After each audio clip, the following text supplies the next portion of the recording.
The first knock sounded like the wind. Out here on the prairie, in the middle of a Christmas Eve blizzard, everything sounded like the wind. It creaked the old boards, rattled the windows, howled down the chimney until the fire snapped in protest. I sat there on my worn sofa under a patchwork quilt, hands wrapped around a chipped mug of cocoa, telling myself I wasn't lonely, just quiet. Then the knock came again. Not the wind. 3 heavy raps on the front door. I froze. No one rode this far out from town once the snow started falling like this. You couldn't even see the ridge line anymore, just a wall of white pressing against the dark glass. My horses were all in the barn, my lanterns turned low. Any rider still out in this would be lost, or desperate, or both. The mug trembled in my hands. I set it down on the crate I used as a table and listened. "Miss Hart!" The voice was muffled, tugged at by the storm, but it was a man's voice. Familiar, rough around the edges. My heart beat faster. "Luke." I crossed the room in 3 long strides, boots soft on the braided rug. The fire threw a golden oval on the floorboards, but the rest of the cabin lay in shadow. I'd been alone here for weeks. Just me and the wind and the ache I didn't name. "Miss Hart, please open up." "It's Luke." I reached the door, fingers hovering over the hook latch. Something in his tone made the back of my neck prickle. Luke Harper, at least that was the name he'd given when he drifted into town late summer and taken a job as a ranch hand over at the Miller place. Quiet, steady, always with his hat tipped low and his sleeves rolled up. We'd spoken a handful of times, passing words at the feed store. That one slow dance at the town barn a few weeks back when I'd let myself spin once beneath lanterns and holly before stepping away again. He'd smiled like he knew I was running from something. I'd pretended I wasn't. I swallowed and slid the hook free. "Luke?" The moment I cracked the door, the wind punched through, carrying needles of snow and the sharp smell of cold iron. A gust blew out the hallway lamp. For a second, he was just a shape in the white broad shoulders hunched, hat pulled low, coat crusted with snow. Then he staggered forward into the yellow spill from the fireplace. That's when I saw the blood. It stained his coat sleeve, dark and wet, streaked across the front of his shirt, and smeared over the metal pinned beneath his lapel. Not a button, not a buckle, a badge. A bloodied badge. My hand flew to my mouth. "Luke, what?" He kicked the door shut with his heel and put his back against it. Chest heaving, snow melting in his hair, eyes scanning the windows like he expected them to shatter any second. When his gaze finally met mine, those dark eyes were full of something I couldn't quite name. Warning, relief, terror. "They're coming for you next." His voice was low, urgent, hoarse from the cold. "We don't have much time."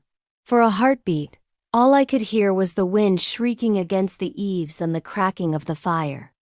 My mind grabbed at his words and failed to catch hold. "Coming? For me?" I whispered. "What are you talking about?" He pushed off the door, one hand clutching his side. The other reached up and pulled his coat open just enough for me to see the badge clearly. The star shone dully under the lamplight, edges sharp, center smeared crimson. "Name's not Harper," he said. "It's Luke Maddox, United States Marshal." My knees went weak. The quilt slipped off my shoulders and pulled at my feet.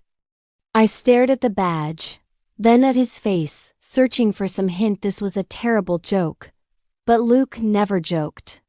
He was quiet, thoughtful, the kind of man who watched more than he spoke. Now he watched me like my reaction might decide whether we lived through the night. "I marshal?" I shook my head, curls brushing my cheeks. "You've been working for the Millers for months. Undercover," he said, posing as a ranch hand. "Embedded with a gang that's been sniffing around this town longer than you know." I thought of the men I'd seen lately at the saloon, The ones who looked at Main Street like it was already theirs. The ones who wore their guns too easy on their hips. I don't. You overheard them this afternoon, he said, stepping closer. At the livery. My throat closed. The livery. The smell of hay and leather, my breath fogging in the cold air. I'd gone in to settle up for shoeing my mar, and voices had drifted from the back low, mean, echoing off the plank walls. I'd paused behind a stall, hand on my horse's neck, and every instinct in me had whispered, "Don't move." They said something about the Christmas Eve dance, I murmured. About the bank and the cash the cattleman brought in. Luke nodded once. Plans to hit the bank while everyone is at the town hall and use the dance for cover. You heard enough to tie them to it. And one of them saw you.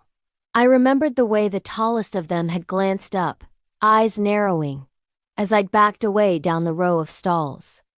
I'd pretended not to hear, muttered something about forgetting my gloves, and fled into the white afternoon on my heart pounding. I told myself I was just being paranoid. You left, Luke said, but word traveled fast. When they put it together that you were there and you live out here alone? He shook his head, jaw clenching. They don't leave loose ends. The room tilted. I grabbed the edge of the table. You're saying tonight, they're coming to shut you up before they ride into town, he said plainly. I tried to steer them another way. They got suspicious. Things went sideways. His hand tightened over his side, and I saw another bloom of red. I barely got out. My mind flashed image after image. Men on horseback cresting my hill. The sound of boots on my porch. Glass shattering. Smoke. The quiet life I'd built out here, scraped together plank by plank after my father died, and my fiancé left to chase gold and never came back. All of it felt suddenly fragile. Paper in a matchbox. Outside, the wind howled like a warning. Why come here? I whispered, though I already knew. He stepped closer, close enough that I could see snow clinging to his lashes, the stubble dark along his jaw, the line of exhaustion etched at the corners of his mouth, close enough to feel the cold radiating from his coat. Because you don't have to be alone tonight. His voice dropped, rough and gentle all at once. Because I couldn't let them ride out here while you sat with your door unbarred, thinking the only thing coming was the storm. Something in me loosened at those words.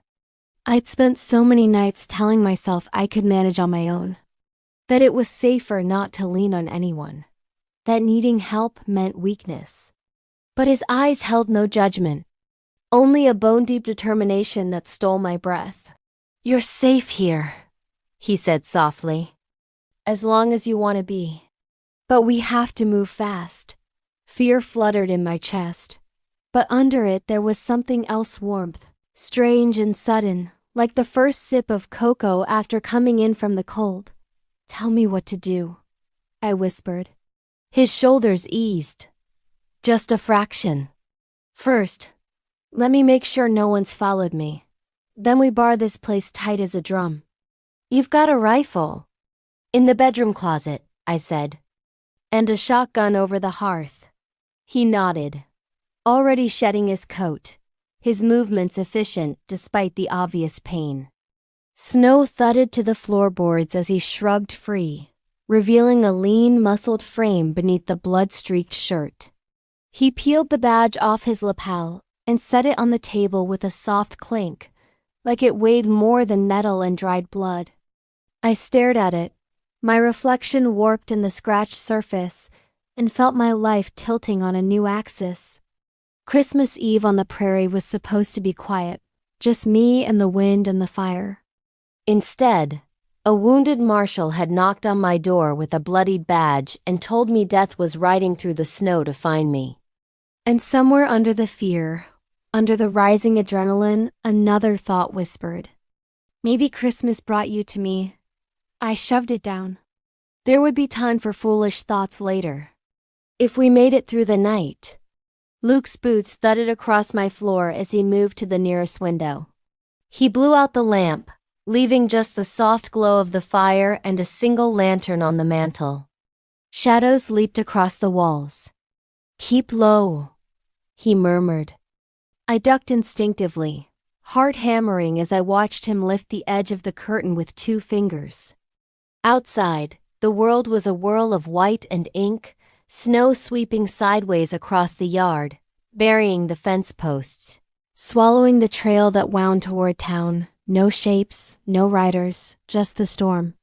"Can they even ride in this?" I asked, hugging my arms around myself. "They've ridden through worse," he said quietly. "If they think the blizzard gives them cover, that makes it more likely, not less." The way he spoke calm, factual soothed me even as it scared me. He moved from window to window, checking each, eyes never still. The worn boards creaked under his weight. He moved like a man who walked into trouble more times than he could count and lived to tell it. When he circled back to the door, he knelt and examined the latch. "You got a bar for this?" "In the corner," I said. "Behind the wood box." He fetched the heavy beam and set it into the brackets with a satisfying thunk. I hadn't used that bar since last winter, when wolves had come sniffing around the henhouse. Somehow, men with guns felt worse. "We should bank the fire, but not too low," he murmured. Enough warmth to keep from freezing, not enough light to paint us in the windows. It was absurd how comforting his matter-of-fact tone felt, like we were discussing chores instead of survival. I knelt beside him at the hearth and used the poker to shift logs while he adjusted the iron grate. Our shoulders brushed, and despite everything, my pulse skittered. "Focus, Abby. You're bleeding," I said, nodding toward his side. "I've had worse." "That's not an answer." I wiped my hands on my skirt and turned to rummage through the small cabinet where I kept cloths and a jar of homemade salve. "Sit down. If you fall over, I'll have more trouble than just barring the door." I expected an argument. Men like him usually answer to no one. To my surprise, he exhaled, a quiet huff of amusement, and sank onto the low stool by the fire. He pressed his palm over the wound while I fetched water from the kettle hanging on the swing arm. When I knelt in front of him, the room shrank to just us and the crackling fire. His coat lay abandoned by the door, his shirt clinging damply to his chest and shoulders. I noticed roughened knuckles, a small scar at his jawline. The way his eyes had grown heavier since he'd stepped inside, like the adrenaline was ebbing. "Lift your hand," I said softly. He did. Blood had soaked through the fabric at his side, just above his hip. I took the shears and cut his shirt open, careful not to look shy doing it. Focus on the wound, I told myself, not the skin beneath it. The bullet had grazed him. Thank God, just a deep furrow. Ugly, but not mortal. I dipped a cloth in the warm water and began to clean the wound, my fingers steady even as my heart pounded. He flinched once, then stilled. "Where were you when it happened?" I asked. "Behind the saloon," he said. They were arguing about whether to move up the timetable. One of them turned on me, said I'd been asking too many questions. I knew right then they were on to me. Next thing I knew, lead was flying. "You got away." "Barely. Cut across Miller's north pasture and came straight here." He gave me a faint, wry half-smile. Didn't expect the welcome to include needle and thread, but I'm grateful all the same. "There won't be any dancing for you tonight," I muttered, trying to keep my voice light. "Hold still." I threaded the needle with hands that had mended more than my share of ripped shirts, torn saddle girths, and one unfortunate mule's ear. Sewing skin was no different. I told myself, just more important. I worked quickly, murmuring under my breath when the storm threw a particularly vicious handful of ice against the window. "You're good at that," he said after a moment. "I live alone," I said. "You learn to do what needs doing, or you freeze, starve, or fall apart." A tiny shrug. My daddy taught me some. The rest I figured out. Your father? He passed? A couple winters ago. The familiar ache stirred. Fever took him. Just me and the land since then. He was quiet a while, watching the fire while I tied another knot. I'm sorry, he said finally. And he sounded like he meant it, like he understood that kind of loss in his bones. I cleared my throat and sat back, snipping the thread. There, it's not pretty, but it'll hold. Pretty isn't high on my list tonight, he said dryly. Alive will do. He tried to stand, but I put a hand on his chest. The heat of him shocked me, solid. Steady, but I didn't let my hand linger. You need to rest for a minute, I said. Drink something warm. Then we can worry about where to put the furniture to make this place as awkward as possible for a gang of outlaws. He settled again, and I ladled cocoa from the pot into 2 mugs. When I pressed one into his hands, his fingers brushed mine. They were cold, shaking faintly in the firelight. Midnight cocoa, I said, forcing a small smile. I was going to drink it alone and pretend I wasn't waiting to see if anyone would stop by after the dance. He studied me over the rim of the mug. Expecting someone. I shook my head. Only ghosts. He nodded like he understood that too. Then he took a careful sip. The storm howled around us, but the cabin felt like its own small world, a circle of warmth in a sea of white. The fire painted him in gold and shadow, the badge on the table catching the light like a fallen star. You said they're coming here, I said quietly. How many? 4 for sure, he said. Maybe 5 if their leader rides along. They're used to hitting stagecoaches and parawagons. This is different though. They're spooked. Spooked men are dangerous, I said. He met my gaze. So are cornered women. We held each other's eyes a moment, something unspoken passing between us. I'd never seen myself as dangerous, a lone ranch woman with more debt than cattle and a heart stitched together like old denim. But tonight something fierce stirred. They think I'm alone out here, I said. They don't know a marshal's waiting for them, he agreed. Or that you've got a backbone tougher than half the men in town. Warmth crept up my neck, unrelated to the fire. I looked away, pretending to fuss with the kettle. We'll need to watch the barn too, he went on. If they're smart, they'll try to spook your horses or use the stalls for cover before they approach the house. The lantern in the barn's still lit, I said. I was out there not long before you came. Checked on the herd. You got any old boards or a broken wagon wheel? He asked. I blinked. A broken wheel? He gave that half smile again. This time with a glint of mischief I hadn't seen in him before. Makes a good barricade if you wedge it right between the fence rails. Harder for a horse to navigate than an open yard. I let out a breath that was almost a laugh. You marshals think of everything, don't you? Mostly we think about not getting shot, he said. Barricades help.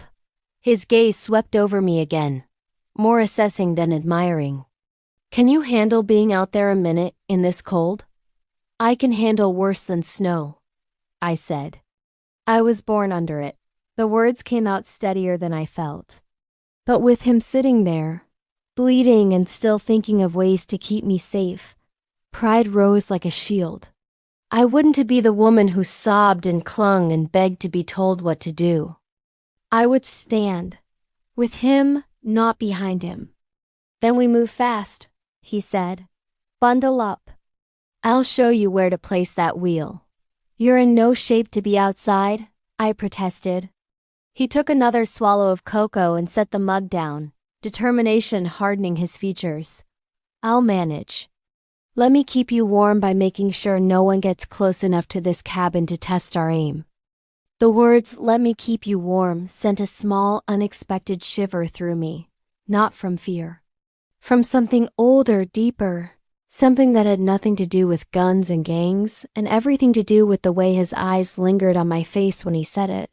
I tucked that feeling away and reached for my coat. As we stepped out into the storm, the wind clawed at us, flinging snow into our faces. But Luke stayed close, his hand brushing my elbow, guiding me at each icy patch. In the lantern's small circle, the world shrank to the yard, the fence, the hulking shape of the barn with frost gathered thick on its windows.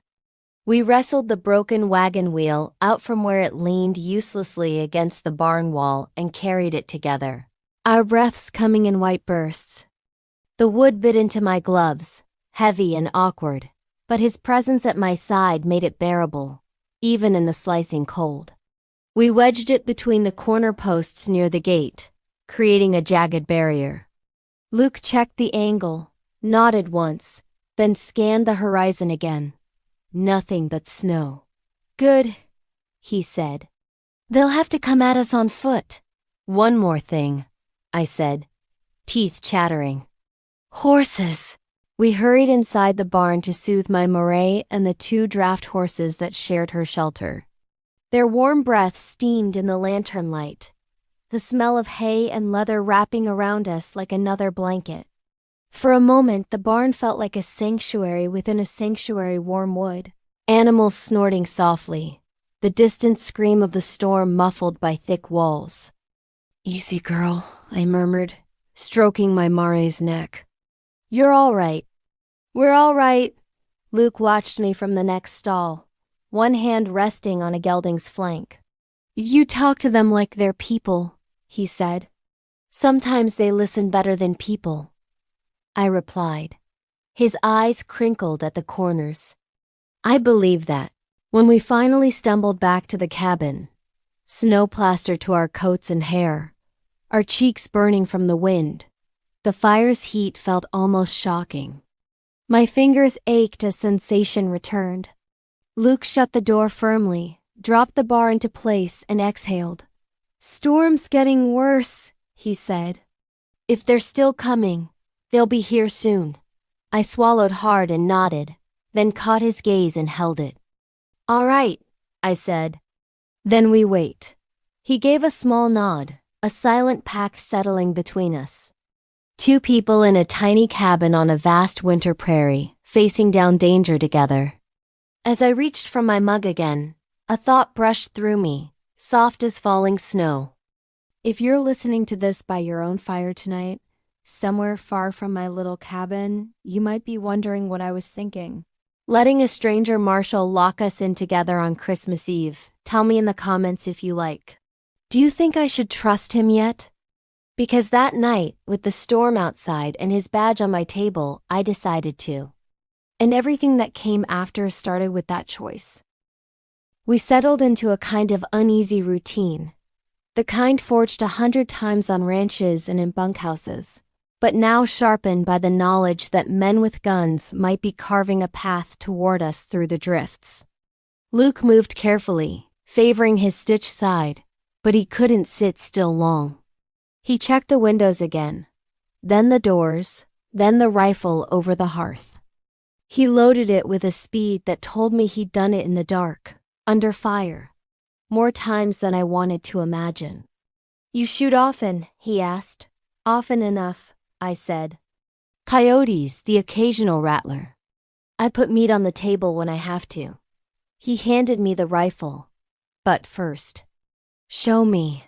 I lifted it, sighted along the barrel at a knot in the far beam, finger resting just outside the trigger guard. Good stance, he murmured. Keep your elbow low like that. Remember to breathe out when you squeeze. You telling me how to shoot in my own living room, Marshal Maddox? I teased, a little surprised at myself. He gave a quiet huff of laughter.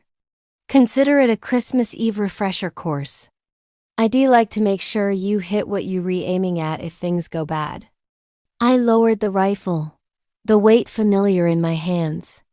If they come, I won't miss. I know, he said. And there was something in his eyes when he said it, a confidence that warmed me more than the fire. We moved around each other in the small space, falling into a rhythm. I stoked the fire. He adjusted the shutters to plug drafts. I sliced bread and cheese. He checked the latch on the window above my bed. We brushed past each other in narrow spots, the heat of his body startling in contrast to the cold seeping from the floor. Each accidental touch sent a little spark skittering beneath my skin. At one point, I reached up to retrieve a jar of preserves from the high shelf, and my fingers slipped. The jar wobbled. Before I could react, his hand was at my waist, steadying me. "Careful," he said softly, close enough that I could feel his breath on my neck. I swallowed, staring at the jar like it was the most fascinating thing I'd ever seen. "Thanks." His hand lingered a second longer than necessary before he stepped back. We ate by the fire, plates balanced on our knees, the simple meal tasting better than it had any right to. Maybe fear sharpened the flavor. Or maybe it was the way Luke watched the flames as he chewed, jaw working, thoughts clearly somewhere far away. "You were at the dance last weekend," I said, trying to pierce the silence. Leaning against the wall by the band, his mouth curved. "I was. Thought about asking you for a second dance." I glanced up sharply. "I didn't think you noticed me after the first one." "Hard not to notice a woman who dances like she remembers how to be happy," he said quietly. "Even if she steps away after one song like the floors turn to ice." Heat flooded my cheeks. "Maybe I just don't trust my feet. Maybe," he said. But his eyes told me he didn't believe that for a second. I picked at my bread. "Why didn't you? Ask you for another dance?" I nodded. He stared into the fire a moment, then shrugged. "Undercover work teaches you to keep your distance. People who get close can get hurt by what follows you." I swallowed. "And now?" His gaze slid to mine, lingering. "Now I'm sitting in your cabin on Christmas Eve, bleeding on your floor, waiting for gunmen to ride through a blizzard to kill you because of a job I took." His mouth twisted. So maybe I was right. There was a weary honesty in his voice that tugged at something inside me. "This isn't your fault," I said. "They're the ones doing wrong. I'm the one who brought their anger to your doorstep. You're the one who warned me." He looked at me like he wanted to argue, then sighed and took another bite instead. The hours stretched. Outside, the wind rose and fell like the sea I'd never seen but had read about in dime novels at the general store. We stacked extra wood by the hearth, set out extra blankets, and made a pallet on the floor near the fire in case the bedroom felt too far from the rifle's reach. At one point, Luke reached for a log and hissed, hand flying to his side. "That's it," I said. "You're overdoing it. Sitting still makes a man an easy target," he grumbled. "You can keep watch just as easily sitting down as you can keeling over," I said. "Lie back a minute." He hesitated, then lay down on the pallet, propping himself on one elbow, then both hands, grimacing. I fetched another quilt from my trunk, the thickest one, the one my mother had made before she died, all in blues and creams like snow under moonlight. "Here," I said, spreading it over him. He caught my wrist gently. "You'll be cold. I've got another," I said. His fingers tightened, rough and warm around my skin. For a moment we just looked at each other, the fire popping softly between us. "You don't have to be alone tonight, Abby," he said quietly. "Not anymore. Not with all this going on." My throat tightened. No one had said my name like that in a long time, soft, like it mattered. "I didn't expect you," I admitted, my voice barely above a whisper. "But I'm glad you came." His gaze softened, something unguarded flickering there, then shuddering again. "If you want to hear what he says next." The thought drifted through me again, warm and a little shy, like I was leaning over a fence to share a secret with someone listening close. If you're listening to my story by your own little Christmas tree, hands wrapped around a mug like mine, make sure you're subscribed. so you don't miss the rest of this Christmas night. Because the best part, the part where I saw who he really was, came after the fear had burned through enough for us to start talking. Really talking. I settled down on the other side of the fire, my back against the sofa, knees pulled up. Luke lay half reclined under my mother's quilt, one arm folded behind his head. Shadows from the flames moved over his face, softening the hard lines. "Tell me something true," I said. He arched a brow. "That's a wide request." "Something about you," I clarified. "Something that's not about the badge." He was quiet long enough that I thought he might refuse. Then he sighed. "I grew up on a place not so different from this," he said. "Smaller, maybe. Fewer trees. My ma hung cookies on a pine branch every Christmas Eve and called it a tree, even if it was just a limb.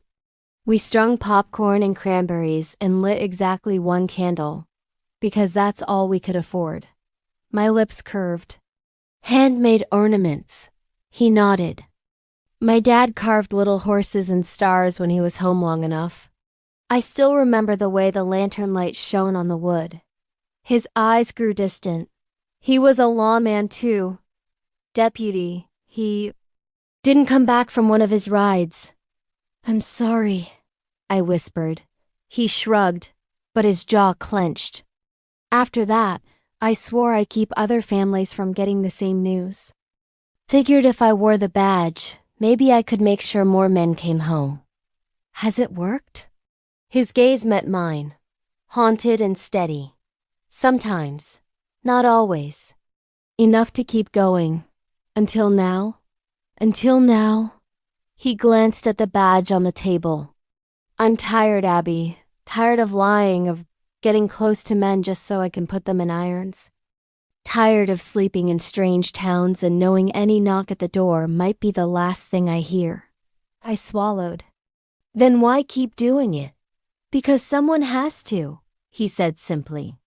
"If I don't, another boy grows up without a father." Silence stretched between us, heavy with all the things we weren't saying. The fire crackled, soft and insistent. "I know a little about that kind of tired," I said finally. "Different reasons, same feeling." "From what?" he asked. "Trying to keep this place running," I said, gesturing around the cabin. "Losing my daddy. Watching my fiancé ride off with dreams bigger than he could hold and never hearing from him again."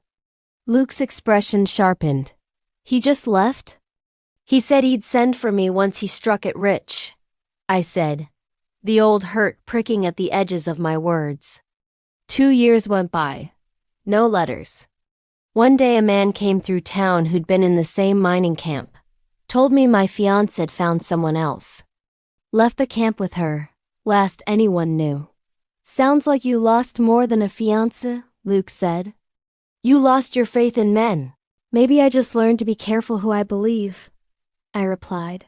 His gaze held mine. "You still believe in Christmas?"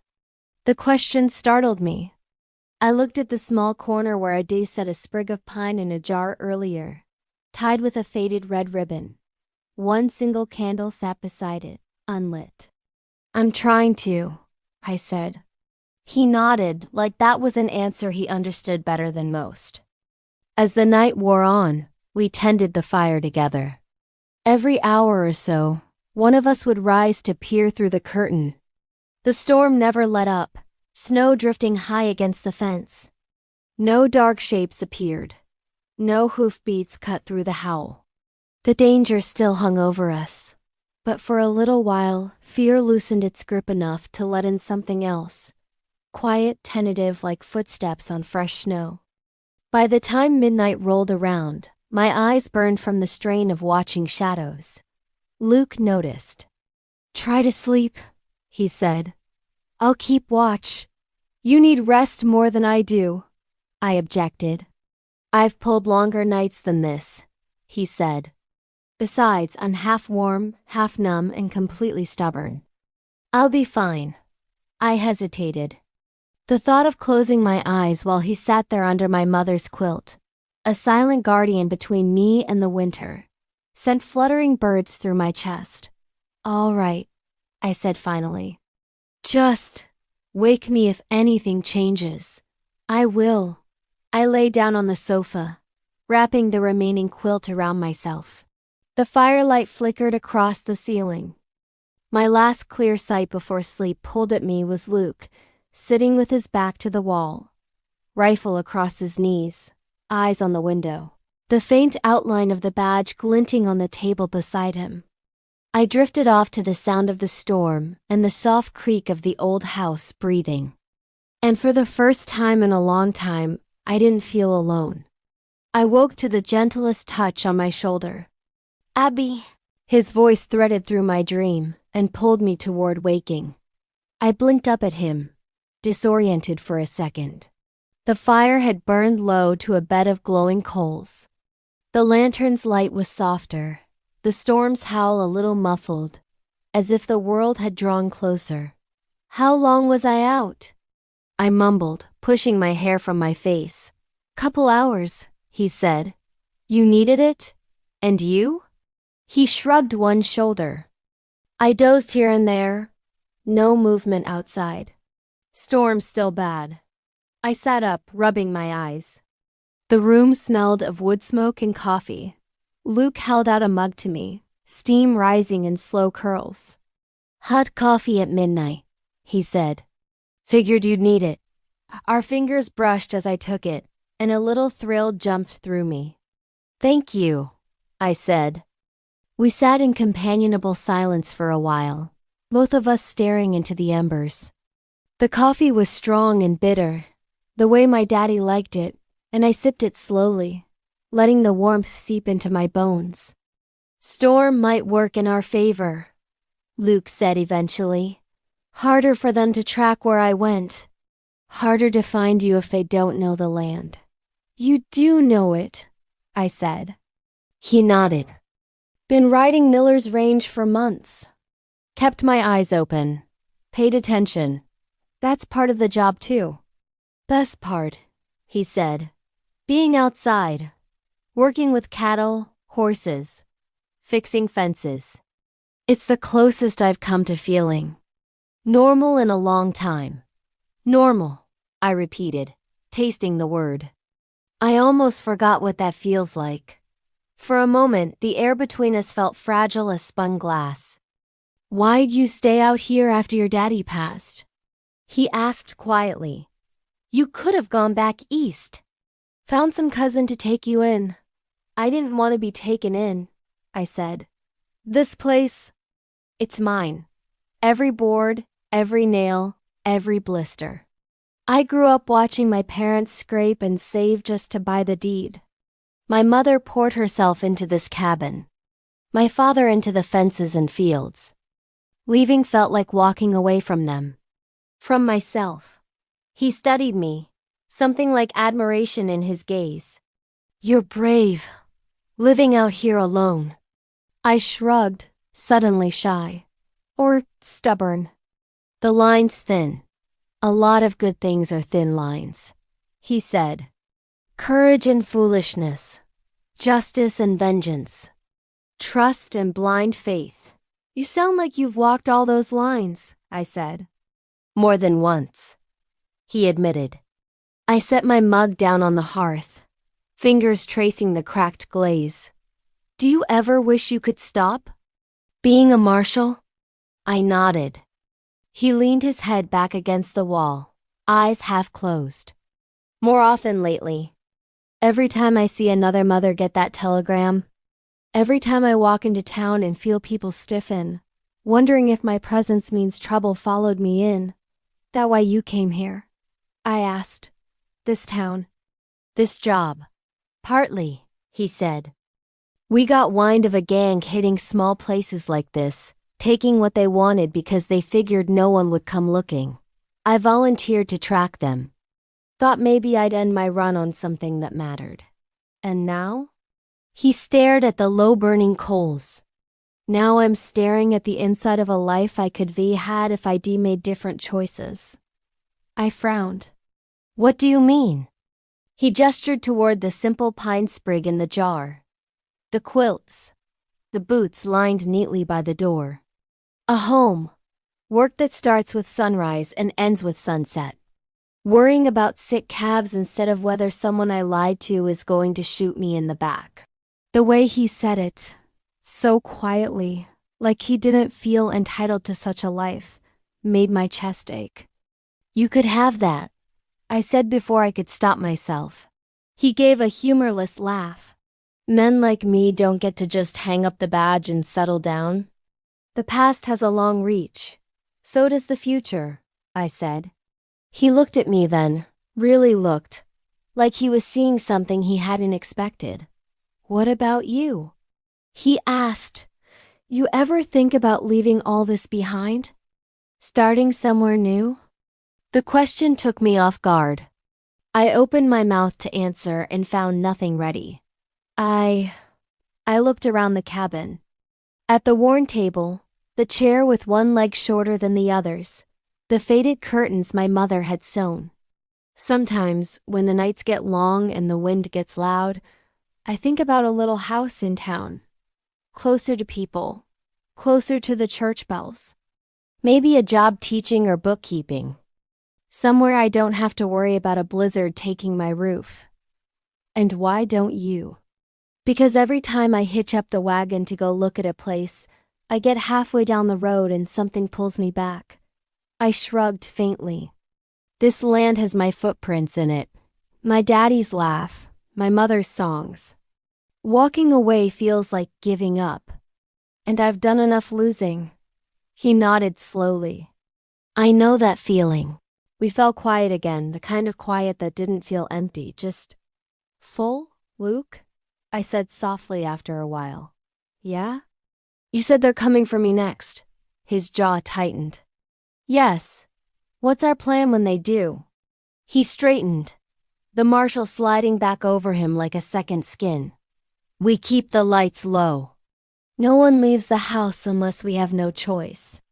When they get close, I'll warn them off. Give them a chance to back down. If they don't... He paused, eyes dark. We hold our ground. I've got one more ace up my sleeve, depending on how fast they ride. What ace? If I don't come back from a meeting, one of my men has orders to ride here at first light, he said. Back up. Another marshal and the county sheriff. They know about this place now. About you. First light, I repeated. That's hours from now. I know. So until then, it's just us.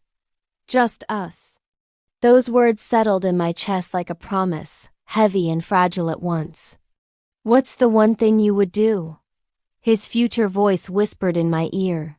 If you were stranded in a ranch during a Christmas blizzard? I thought about it for a long moment, then smiled faintly. Tell me below.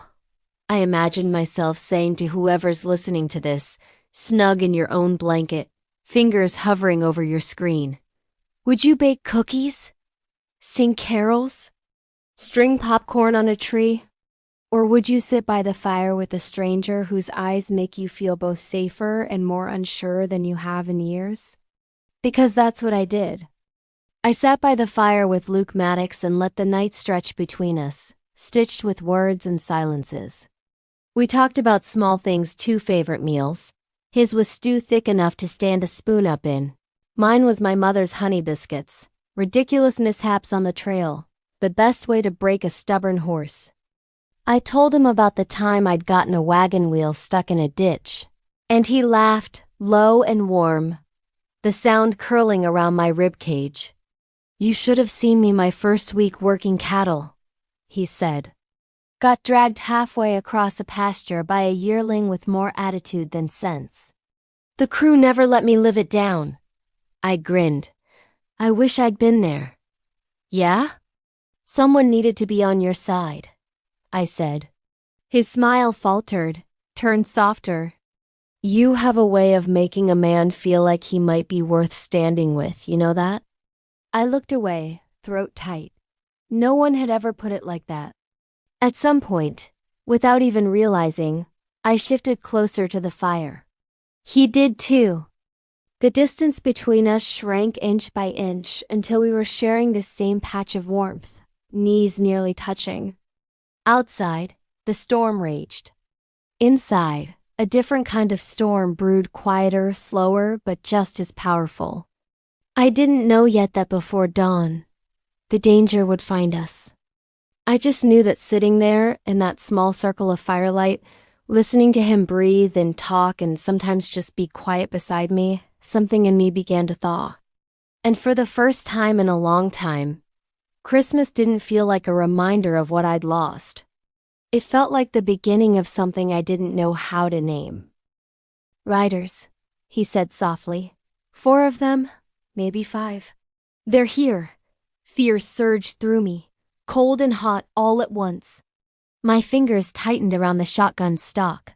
He turned to me, all martial again, but something new burned in his eyes, now a fierce protectiveness that made my pulse race. "Stay back from the windows," he said. "If they call, let me do the talking. If bullets fly, aim low. Hit their legs if you can. It's harder to shoot back when you're in the snow." "Got it," I said, my voice clearer than I expected. He paused, staring at me. "Abby? Yeah? Whatever happens. You're not alone. Remember that." My throat tightened. I nodded.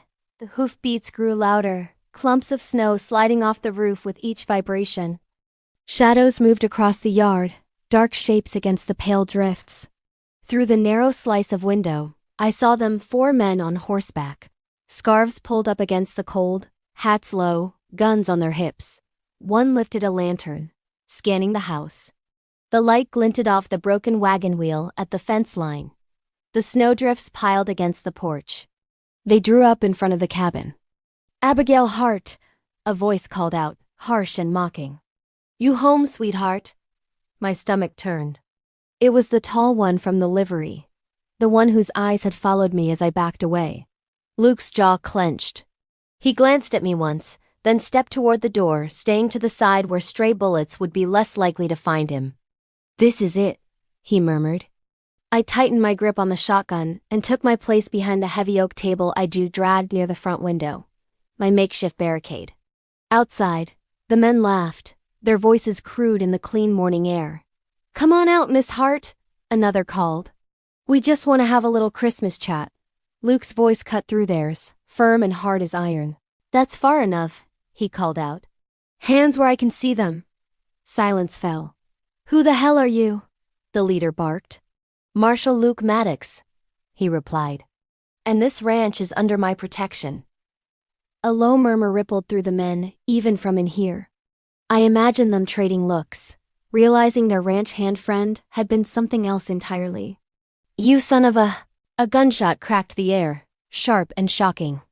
Glass shattered near the top of the window, spraying shards across the floor. I ducked instinctively, heart slamming against my ribs. "First shot's on me," the leader snarled. "Next ones are on her," another shot. The doorframe splintered. Luke's eyes met mine, and for a heartbeat, everything else blurred. "Stay down," he said. Then he stepped forward into the line of fire. If you've been listening, heart in your throat like mine was right then, tell me in the comments.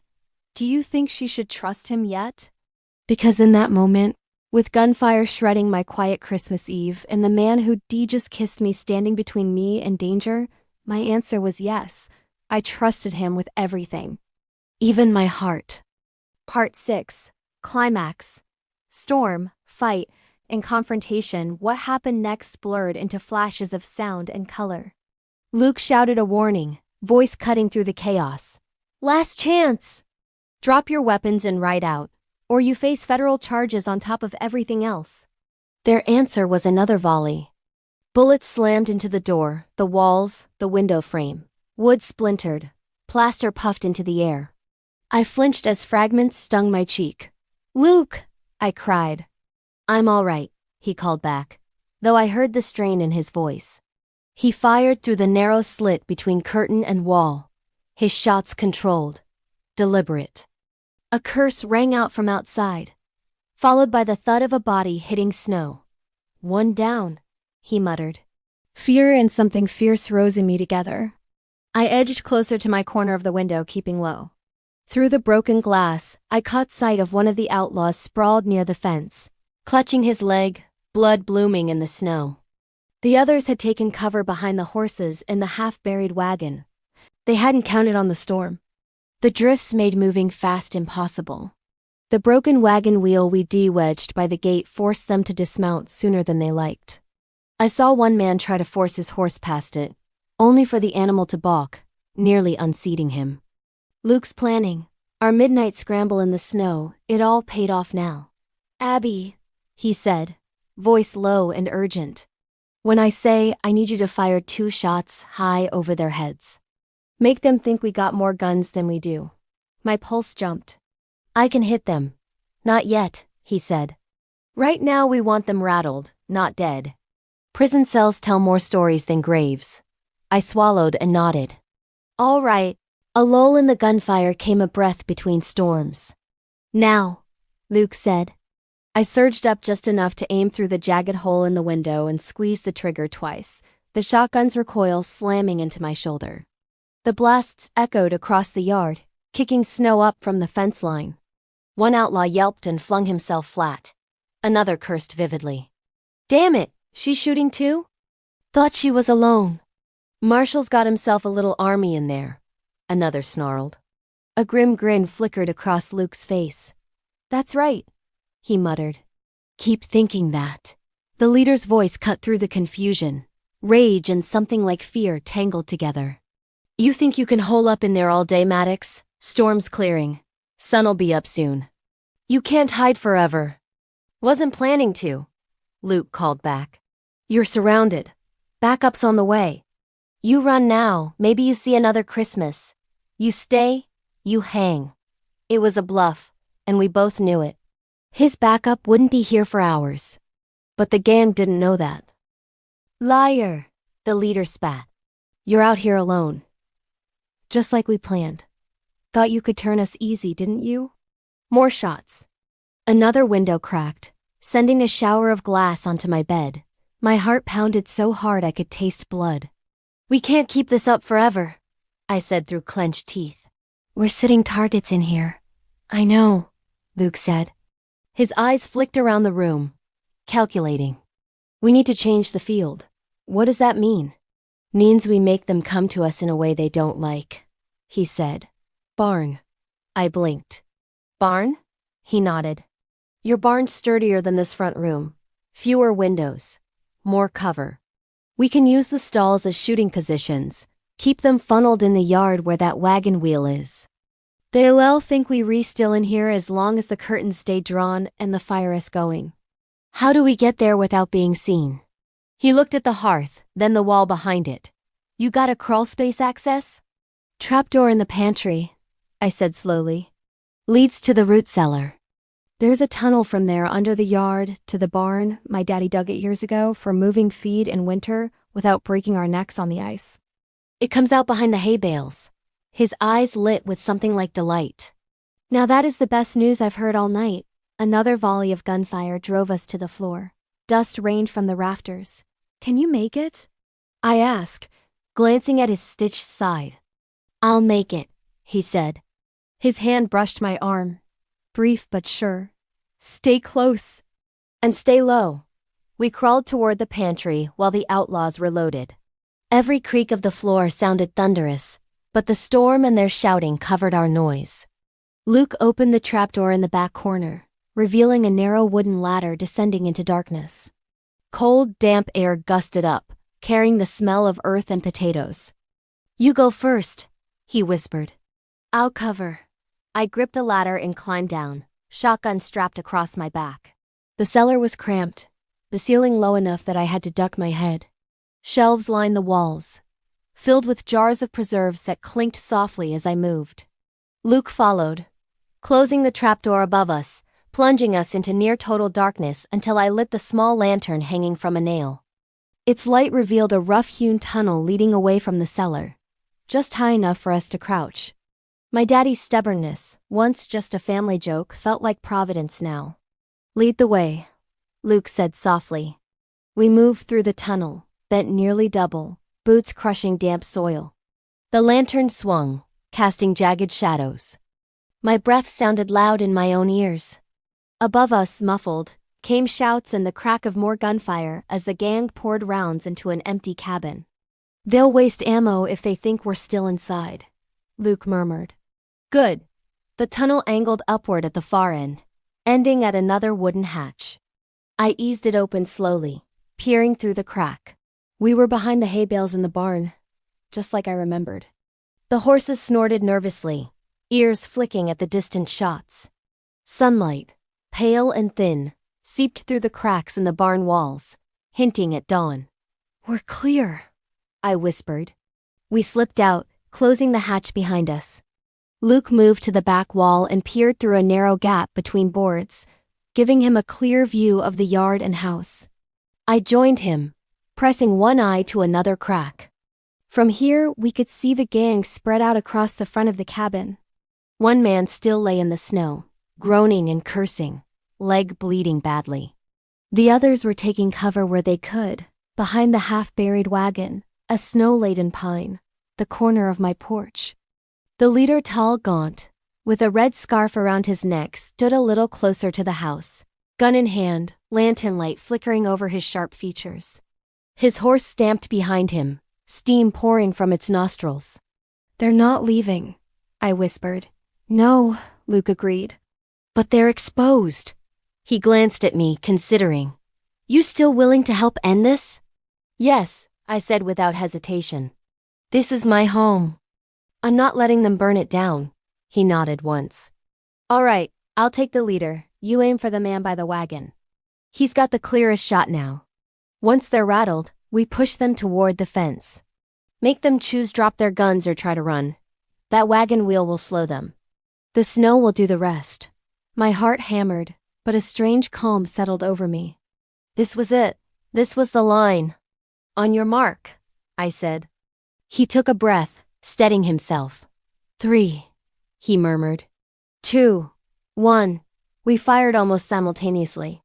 Luke's shot caught the leader in the shoulder, spinning him backward with a startled shout. My blast tore into the snow and wood beside the wagon man, showering him with splinters. He yelped and dropped his gun, clutching his arm. "Barn!" one of them screamed. "They're in the damn barn." Too late. Luke fired again, hitting another outlaw in the leg. Chaos exploded in the yard.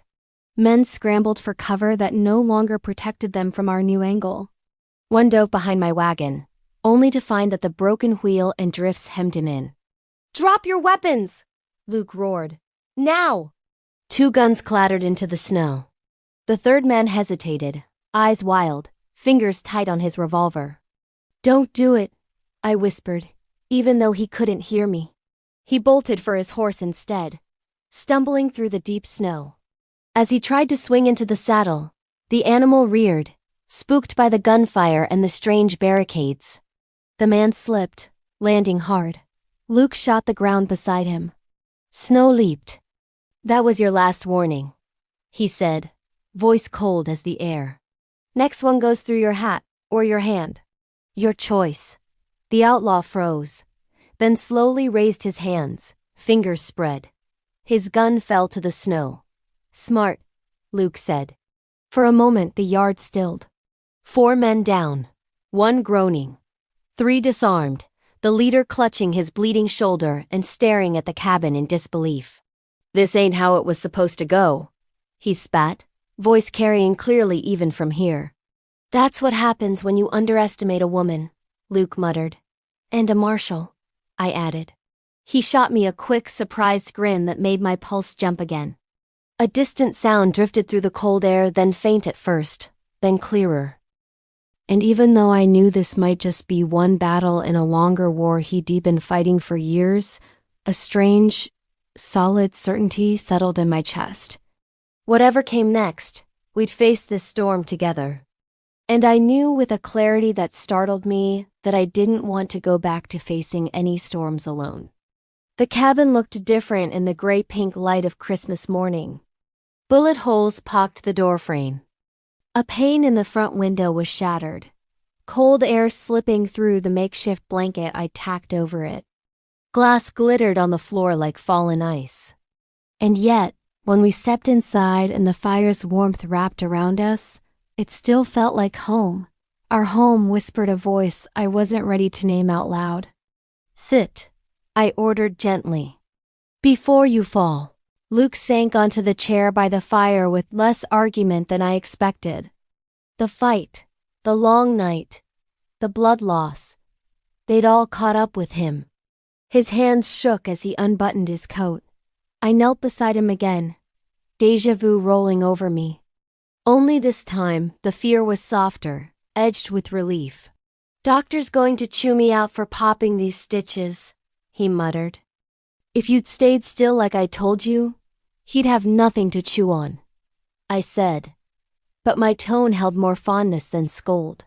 You can tell him that, he replied. He'll enjoy hearing how I ignored medical advice. I cleaned and rebandaged the wound with fresh cloths, my fingers gentle. His muscles tensed once or twice, but he didn't pull away. Instead, he watched me, eyes thoughtful, almost unreadable. You keep looking at me like that, I said without glancing up.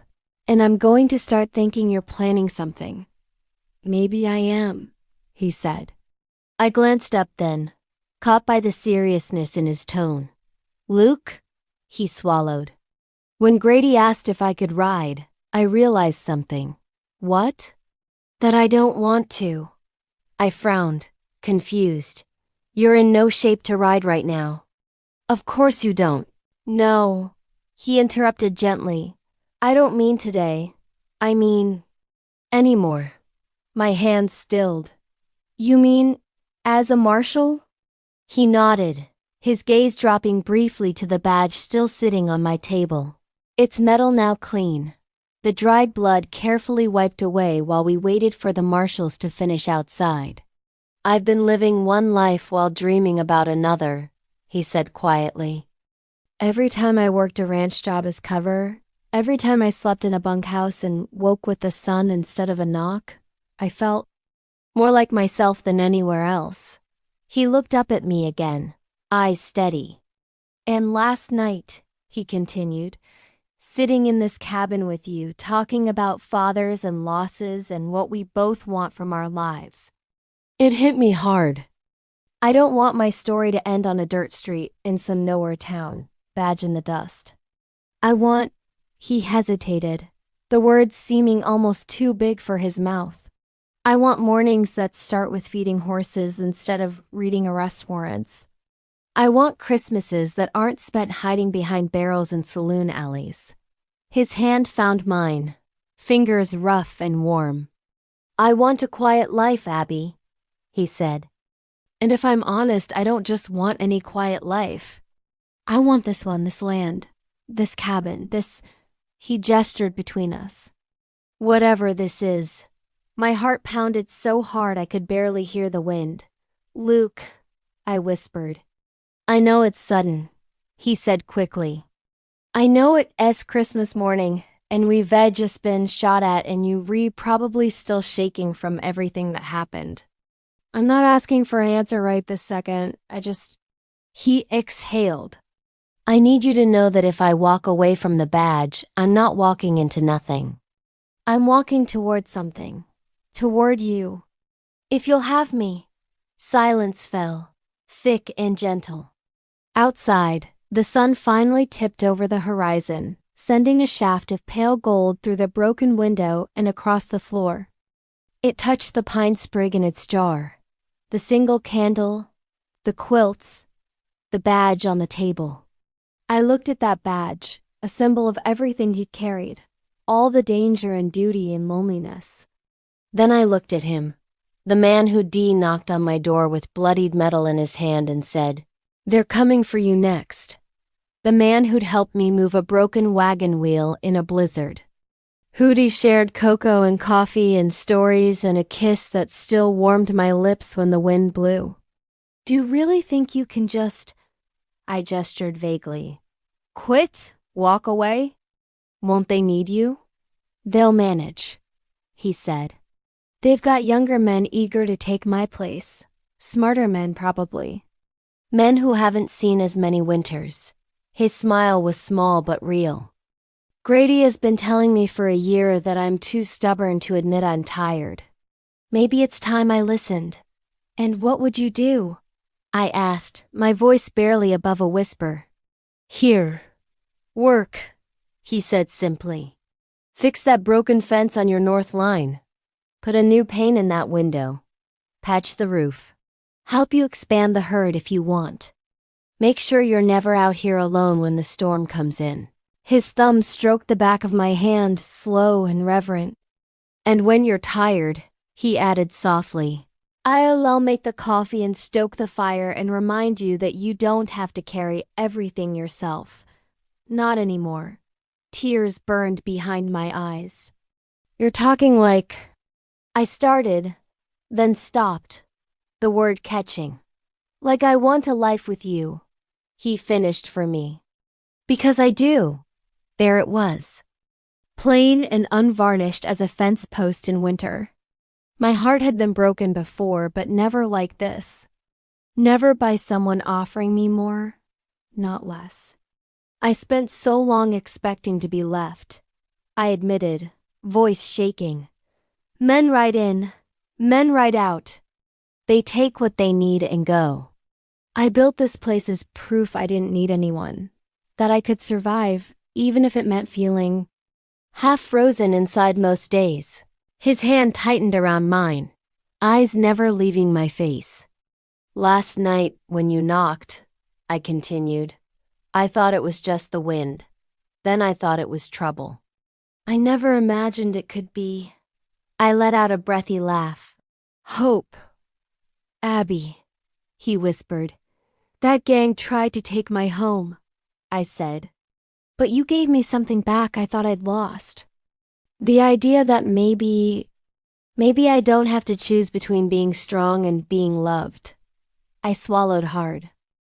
So if you're asking whether I want you to stay, I finished. The answer is yes. I do. I'm scared, and it feels fast, and we'll have 100 things to figure out come spring, but... I smiled through the tears. You're my favorite kind of trouble, Marshall Maddox. Emotion flickered across his face relief. Disbelief, joy so fierce, it almost hurt to look at. Luke, I corrected gently. If you're staying, I need to learn who you are without the badge too. He reached for the star on the table, turning it over in his hand. For a moment, he just looked at it, thumb tracing the edges. Then he set it down on the mantel, carefully beside the sprig of pine and the unlit candle. A man's not his badge, he said. But sometimes he has to put it down to figure out what he is. He turned back to me, eyes bright. If you're here, he said softly. I'm here. The words wrapped around my heart like a quilt. We face every winter together now, I replied. A smile broke over his face then, wide and unguarded. The kind I imagined he'd worn as a boy, running across snow-covered fields without a gun on his hip. Deal, he said. Later, when things calmed, we cleaned up the cabin together. It felt almost ordinary, moving broken glass into a bucket, sweeping bullet casings into a tin, hammering boards over the damaged frame until the glazier in town could cut a new pane. We drank more coffee because sleep felt impossible after a night like that. We cooked eggs and biscuits over the fire, laughing when I burned one and he tried to pretend it didn't taste like charcoal.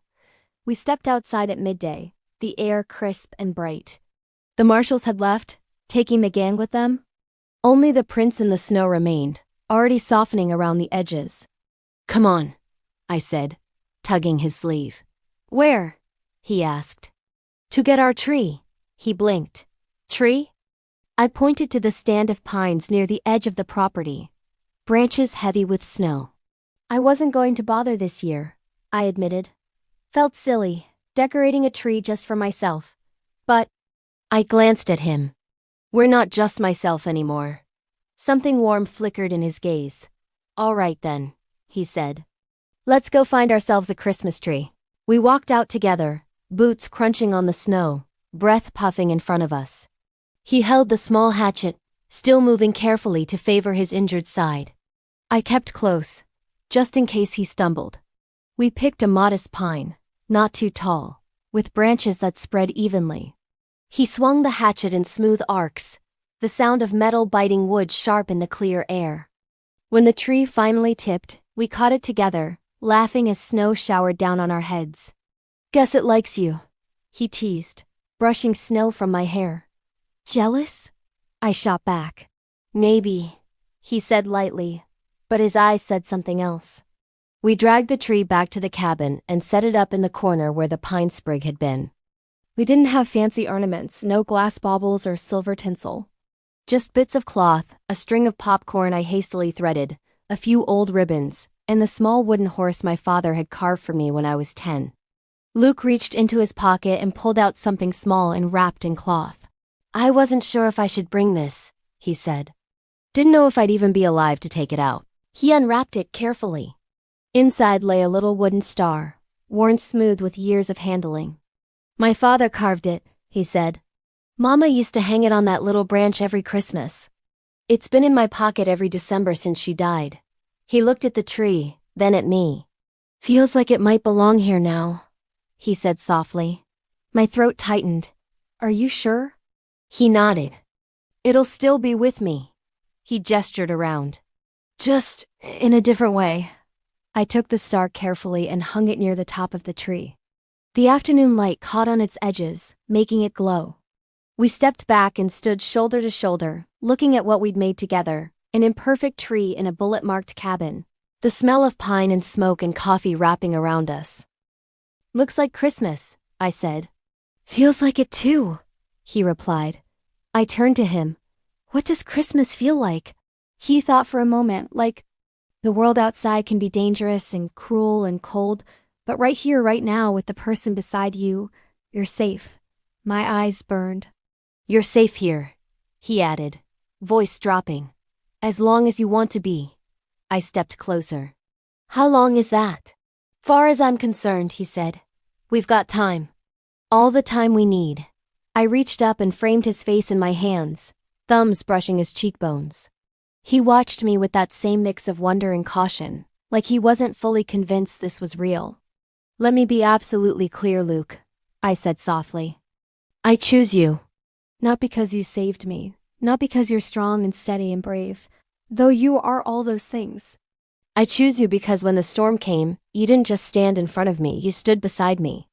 And I've been waiting my whole life to be someone's equal, not their burden." His breath hitched. "I don't know what tomorrow looks like," I continued. "Maybe we'll argue about fence posts and how strong the coffee should be.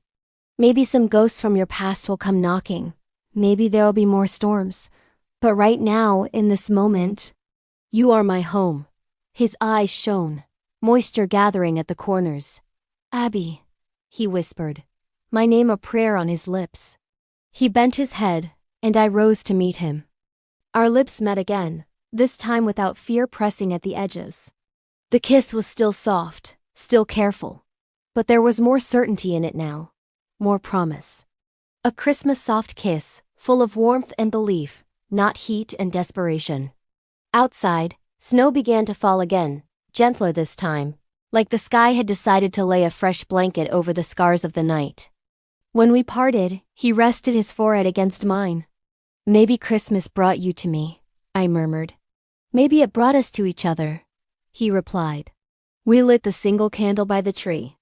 Its flame flickered and steadied, casting dancing shadows on the walls. The badge on the mantel glowed faintly beside the pine and the tiny wooden star. We sat together on the sofa under my mother's quilt, his arm around my shoulders, my head on his chest. The fire crackled. The tree sighed softly every time a branch settled. "If you've stayed with us this far," I imagined myself whispering to whoever's listening on the other end of this story, through blizzards and gunshots and quiet kisses by the fire, "thank you. Tell me, what's the one thing you would do if you were stranded in a ranch during a Christmas blizzard? Would you bake, sing, pray, dance, or sit and listen to the heartbeat of the person beside you?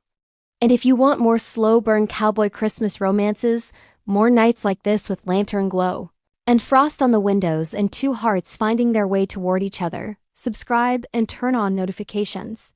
Because out here under this big winter sky, stories like ours don't end in a single night. That Christmas was just the beginning.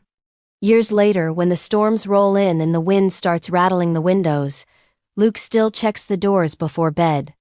I still put on a pot of cocoa. We still light a candle by the tree, even if it's just a little branch in a jar some years, and we still hang his father's star near the top. Sometimes, when the gusts are loudest, he'll pull me close and murmur, "You don't have to be alone tonight," and I'll smile into his shirt and answer, "I know. You're here. We face every winter together now." And I never thought Christmas could feel like this again.